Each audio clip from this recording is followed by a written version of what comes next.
पंढरपूरची एक केस आहे. तो पेशंट रात्रभर झोपला नाही 3 वर्ष. रात्रभर झोपला नाही म्हणजे काय, तर आपण पाठीवर झोपतो, तो खुर्चीत झोपायचा असा. आडवा होताच येत नव्हता. आडवा झाला की सिव्हिअर पेन कमरेत आणि इथे.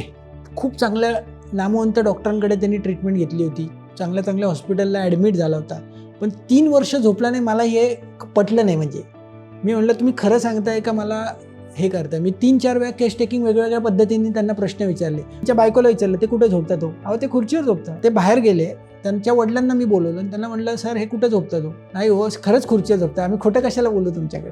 मग मी त्यांना चेक केलं, डोक्यावरती हात ठेवलं, सगळं चेक केलं. चेक केल्यानंतर इस्थम नावाची माझ्याकडे एक ट्रीटमेंट आहे. क्रायोप्रॅक्टरला मॅनिप्युलेशन म्हणतात, तसं इन्स्ट्रुमेंटनी मॅनिप्युलेट केलं जातं.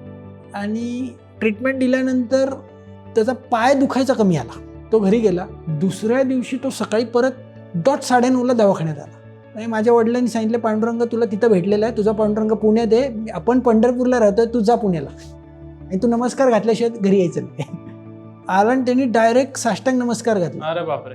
मी पहिल्यांदा माझ्या आयुष्यामध्ये 3 वर्षानंतर मी पाठीवर झोपलो.